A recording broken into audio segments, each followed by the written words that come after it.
இந்த கிழங்கு பேர் வெத்தலவள்ளி கிழங்கு அப்படின்னு சொல்லுவாங்க. இதோட இலை வந்து பார்த்திங்கன்னா வெத்தலை மாதிரியே இருக்கும்.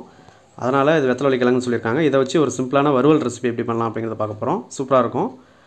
இதுக்கு இந்த வெத்தலவள்ளி கிழங்கை நல்லா வாஷ் பண்ணிவிட்டு இந்தமாரி சின்ன சின்ன பீஸாக நம்ம கட் பண்ணி எடுத்துக்கலாம். கட் பண்ணி எடுத்ததுக்கப்புறம் அதை திரும்ப ஒரு வாட்டி லைட்டாக வாஷ் பண்ணிவிட்டு குக்கரில் போட்டு அந்த மூழ்கிற அளவுக்கு தண்ணி விட்டால் போதும். அதில் ஒரு டீஸ்பூன் அளவுக்கு கல் உப்பு நம்ம போட்டுக்கலாம். அப்புறம் ஒரு டீஸ்பூன் அளவுக்கு எண்ணெய் ஊற்றி குக்கரை போட்டு நம்ம மூடி விசில் விட போகிறோம். ஒரு 5லேருந்து 7 விசில் விட்டால் போதும். இந்த எண்ணெயும் உப்பும் போடுறதுனால ஈஸியாக நல்லா குக் ஆகிடும். இந்த வெத்தலவள்ளி கிழங்கு வந்து பார்த்திங்கன்னா நார்மலாக மற்ற கிழங்கை விட கொஞ்சம் அதிகமாக டைம் எடுத்துக்கும் வேகிறதுக்கு. அதனால் 2 விசில் சேர்த்து விடணும். பாருங்கள் நல்லா வெந்துருச்சு. நம்ம நார்மலாக மற்ற கிழங்கு ஒரு 3 விசில் விட்டோம் அப்படின்னா இதில் ஒரு 5லேருந்து 6 விசில் நம்ம விடணும். இந்தமாரி குத்தி பார்த்து வெந்துச்சான்னு செக் பண்ணி பார்த்துக்கலாம். இப்போ அது வடிகட்டிட்டு தண்ணி எல்லாம் வடிகட்டிட்டு இந்தமாரி தோலை எடுத்துருங்க, ரிமூவ் பண்ணிடுங்க. இந்த தோலை ரிமூவ் பண்ணிவிட்டு டேரெக்டாகவே நம்ம சாப்பிட்லாம். டேஸ்ட்டாகவும் இருக்கும். அதை வேவிச்சு அப்படியே நம்ம சாப்பிட்லாம். பட் இதை வச்சு இன்னும் எல்லாமே நார்மலாக ஒரு சைடிஷாக நம்ம வச்சு சாப்பிட்ணும் அப்படின்னா இதை வந்து ஒரு வறுவல் மாரி நம்ம பண்ணிக்கலாம். இப்போ இந்தமாரி நீங்கள் தோலை சீவிட்டு எல்லா கிழங்கையும் இந்தமாரி எடுத்து வச்சுக்கோங்க.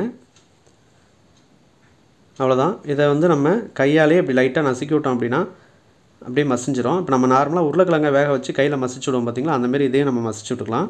ஏன்னா இப்படி மசிச்சு விட்டால் தான் அதில் அந்த உப்பு காரம்லாம் இன்னும் கொஞ்சம் நல்லா இறங்கி நம்ம சாப்பிடும்போது நல்லாயிருக்கும். அதுக்காக அந்தமாரி நம்ம பண்ணிக்கலாம்.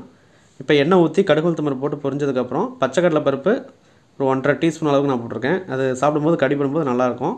இதில் ஒரு 2 வரமிளகாயை நல்லா உடச்சி போட்டுக்கலாம். அதில் ஒரு 2-3 பச்சை மிளகாயை நல்லா 2ஆக கட் பண்ணி அரிஞ்சு போட்டாச்சு. இதை லைட்டாக ஒரு 30 செகண்ட் நல்லா வறுபட்டதுக்கப்புறம் வெங்காயம் ஒரு பெரிய வெங்காயத்தை நல்லா ஸ்லைஸாக கட் பண்ணி இதில் ஆட் பண்ணியிருக்கேன். வெங்காயத்தை போட்டதுக்கப்புறம் ஒரு 1 நிமிஷம் நல்லா வதக்கினா போதும்.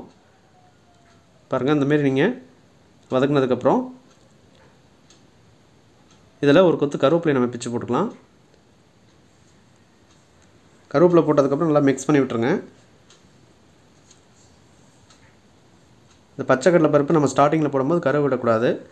ஸோ அதனால் கடுகு உளுத்தம் பருப்பு போட்டு பொரியும் போது அதுக்கப்புறம் தான் பச்சைக்கடலை பருப்பு போடணும். இப்போ வெங்காயம் வதக்குனதுக்கப்புறம் இதுக்கு தேவையான அளவுக்கு சால்ட்டு, அதாவது தூள் உப்பு நான் ஒரு 1/2 டீஸ்பூனு, மஞ்சள் தூள் ஒரு 1/4 டீஸ்பூனு, அப்புறம் மிளகாய் தூள் ஒரு 1/2 டீஸ்பூன் நம்ம ஆட் பண்ணியிருக்கேன். காரத்துக்கு ஏற்ற மாதிரி நம்ம ஆட் பண்ணிக்கலாம். ஏன்னா நம்ம ஸ்டார்டிங்லேயே உப்பு நம்ம வேக வைக்கும்போது போட்டிருக்கோம். அதனால் இதில் பார்த்துட்டு நம்ம போட்டுக்கலாம். இந்த மசிச்சு வச்சுருக்கிற கிழங்கு அதில் போட்டு நல்லா மிக்ஸ் பண்ணி விட்டுருவோம். இந்த கிழங்குல இந்த நம்ம மிக்ஸ் பண்ணியிருக்கிற அந்த மிளகாய் தூள், மஞ்சள் தூள், உப்பு எல்லாமே இதில் இறங்கும். அதனால் ஒரு 3லேருந்து 4 நிமிஷம் நல்லா அதை அப்படியே மீடியம் ஃப்ளேமில் அடுப்பில் வச்சு நல்லா இப்படி கிண்டி விட்டுக்கலாம். இந்த கிழங்குல ஃபுல்லாக அது சூடேறி அந்த கிழங்குல அது மிக்ஸ் ஆகும். இது லாஸ்ட்டாக மிளகுத்தூளை இது மேலே அப்படியே தூவி விட்டோம் அப்படின்னா இன்னும் கொஞ்சம் காரம் நல்லாயிருக்கும். அதாவது எப்பயுமே நம்ம மிளகாய் தூள் அதிகம் யூஸ் பண்ணுறத விட மிளகுத்தூள் கொஞ்சம் தூக்கலாக யூஸ் பண்ணிக்கலாம். அது நம்ம யூஸ் பண்ணும்போது உங்களுக்கு அந்த சளி இருமலுக்குலாம் ரொம்ப நல்லாயிருக்கும். அதனால் மேக்ஸிமம் நம்ம அந்த சில்லி பவுடர், அந்த மிளகாய் தூளை கொஞ்சம் கம்மி பண்ணிவிட்டு இந்தமாரி பெப்பர் நம்ம லாஸ்ட்டாக ஆட் பண்ணிட்டோம் அப்படின்னா நல்லாயிருக்கும் அந்த வறுவல் இதுக்கெலாம். ஸோ அவ்வளோதான். இந்த வறுவல் வந்து ஈஸியாக ரெடி ஆகிடுச்சு. சைடிஷ்ஷாக நீங்கள் இந்த பழைய சாதம் இல்லாட்டி தயிர் சாதத்துக்கு இல்லாட்டி நார்மலாக சாதத்துக்கு இந்தமாரி வச்சு ரச சாதத்துக்கு இந்தமாரி வச்சு சாப்பிட்டாலும் சூப்பராக இருக்கும். இதே அளவுகளோட இந்த கிழங்கு நீங்கள் கிடச்சிதுன்னா கண்டிப்பாக ட்ரை பண்ணி பாருங்கள், நல்லாயிருக்கும். இந்த வீடியோ உங்களுக்கு பிடிச்சின்னா மறக்காமல் லைக் பண்ணிவிட்டு பக்கத்தில் இருக்கிற சப்ஸ்கிரைப் பட்டனை சப்ஸ்கிரைப் பண்ணி பக்கத்தில் இருக்கிற பெல் பட்டனை கிளிக் பண்ணிக்கோங்க. அதில் ஆளுங்கிற ஆப்ஷன் இருக்கும், செலக்ட் பண்ணிட்டீங்கன்னா நம்ம போடக்கூடிய அடுத்தடுத்த வீடியோஸ் வந்து உங்களுக்கு நோட்டிஃபை ஆகும். நீங்கள் கிளிக் பண்ணி பார்த்துக்கலாம். தேங்க்ஸ் ஃபார் வாட்சிங். தேங்க்யூ.